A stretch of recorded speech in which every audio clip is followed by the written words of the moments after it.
We made it to 20,000 subscribers.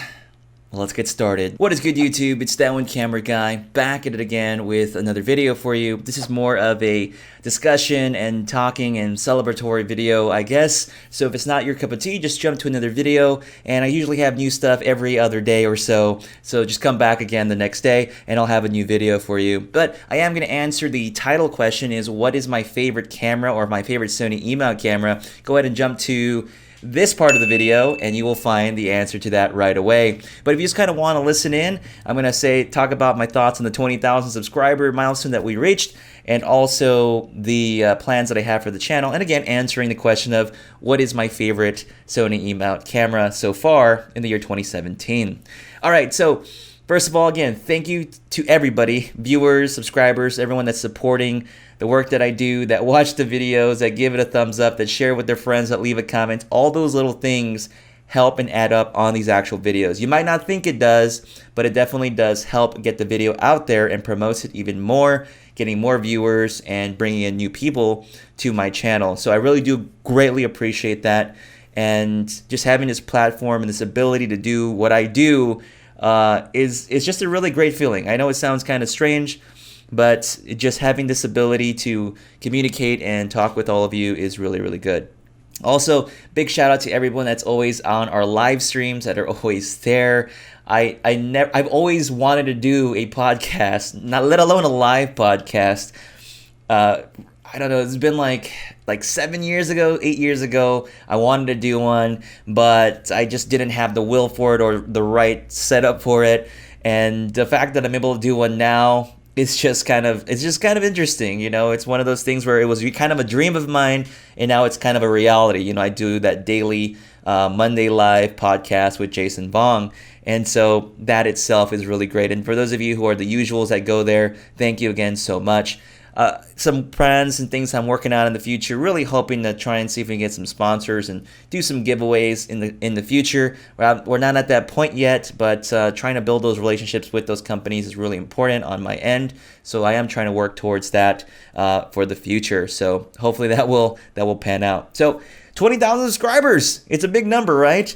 And I'll tell you, for me, it doesn't seem like a really big number, but it's one of those numbers that it's not easy to come by, and it was a lot of work, a lot of grind on this channel. I kid you not, I'm almost at 200 videos. Well, you know, some were kind of like half videos, not really a full video. But man, almost 200 videos. Can you believe that? And the bulk of those videos came in the last 2 years. My channel started in 2013 when I could not find a review on the Sigma 120-300, and I said, you know what? I'm going to go ahead and make one of those videos and review it. But long story short, I let the channel kind of go dormant because I didn't feel like I was prepared for it, didn't have enough knowledge, and I was kind of starting a new job. So finally, January 2016, so I said, you know what? Let's bring this channel back. Let's do this. Let's go. It was funny because I was almost going to do a tech type channel where I didn't do like PC building, but I did a 180 again. I said, you know what, I'll just stick back to that one camera guy, make sure to kind of centralize and focus the content on camera gear. So that's where that's at right now. As far as continuing focus for the channel, I am going to change my focus. I've been doing a lot of research with understanding how the YouTube algorithm works and what's working as far as successful channels are concerned, and methods and strategies to continue to build and grow the channel, which I'm starting to see that growth happen. One of the big ones is obviously doing daily videos, which is something I tried in January of 2017. Did not think I could do it. I don't think I actually did officially one video per day, but I almost got close to it. And I saw the biggest growth on my channel doing that. And so I've been trying to do almost 4 to 5 videos per week the last 2 months. So I've just been hustling because I have time. I'm not at work yet. I'll be starting work. Actually, by next week, I'll be back at work already.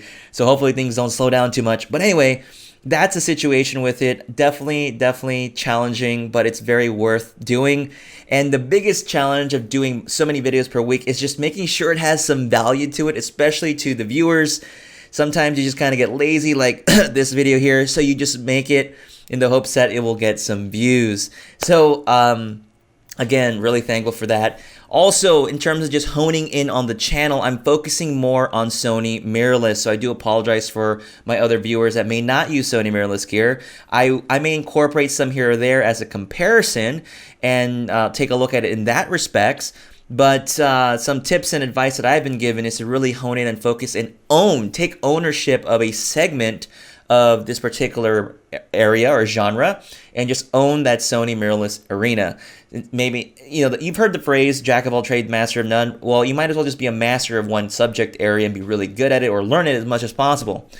Also with that, I'm trying to go back to my roots, teaching and doing tutorials and guides, things that will help new budding photographers get better at their craft. I think I have a knack for it, so I'm going to continue to do that, try to find more tips and tricks, and really focus in on sort of the low-end market for Sony Mirrorless, which is the Sony a6000 crowd, and really cater to those people a little bit more. I will be sprinkling some more high-end, mid-range and high-end stuff here and there just for fun, but really try to cater towards my low-end market folks who just have an a6000 and want to get started, want to use it, want to learn more about it, want to find out what to get for it. Those are the folks that I'm really trying to work with, because there's so many people that have a Sony a6000, and I was really apprehensive about it at first because I said, man, there's so much content already out there. People have made so many videos for it. But when you start to realize the algorithm and the way YouTube works is they favor new content. So yeah, there might be a video from 2 years ago, but you could do a similar video again, change it up, change the style, and people are going to watch it. So that is kind of the aim going on forward. I am going to try and still do 4 to 5 videos per week. That's my goal going on. Like I said, once I start working again, because I work full time, it's going to be really, really difficult to do. So in terms of numbers, in terms of subscribers isn't really like the end all be all. Really what's important is the viewers, how many views you're getting per day, per week, per month. Those are big indicators, especially if you're communicating with a business or a sponsor or company and telling them, hey, this is how my channel is doing, etc., etc. Numbers are always important to them. So as far as subscriber goals, I think my goal is to try and get about 40,000 subscribers by the end of this year, so the end of December. And by next year, I want to try and get to 80,000 to 100,000 subscribers by the end of 2019, or the start of 2019, January 19. I want to be at around 100,000 subscribers, which is a lofty goal, crazy goal, big goal, but there's nothing wrong with making big goals. I think everybody should do it, but also have small, medium, small goals in between everything else.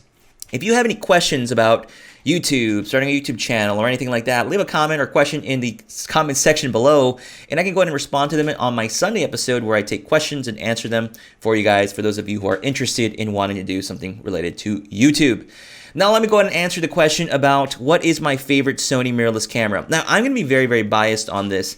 My very first Sony mirrorless camera, and by far my favorite camera, is the Sony a6300. I know, right?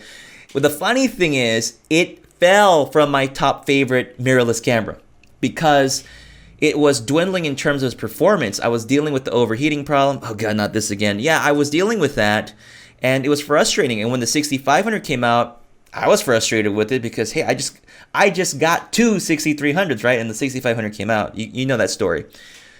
I really liked the 6500 because it had better buffer and it didn't overheat as easily, and it had stabilization, which was really, really nice.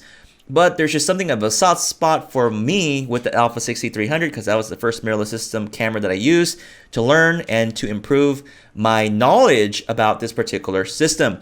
And that update with the overheating, the extended temperature option that Sony released with the firmware was a godsend. I really appreciate it. Now the cameras don't overheat or shut down as easily, and I'm very, very happy about that change on that camera. But man, the Alpha 6300 was the camera that really sunk its teeth into me in terms of my mind that Sony mirrorless was the way to go. And I sold off my Panasonic GH4, my G7s, my Canon C100, and I was like, we're going to Sony, right? So that camera has a lot of meaning to me, just like the 5D Mark III had a lot of meaning to me when I got that. I did a lot of work with it, shot a lot of photos, did a lot of videos, gave me job, gave me work, and opened up new opportunities and doors for me. That's what that 5D Mark III meant to me. I don't have it anymore, but that's what that meant to me. Sony a6300 is the same way. It was the gateway into Sony mirrorless, and it is responsible for this channel that it is today. So that is my favorite camera. I'll give you maybe 3 things I like about it. It's the 4K. And I love the slow motion. And by the way, the image quality is great with it as long as you pair it with a really good lens. Folks, that's all I've got for you in this video. Let me know your thoughts in the comment section below. Like, subscribe, check out my other content. And with that said, I'm your host, That One Camera Guy, and I will catch you on the next video. Bye.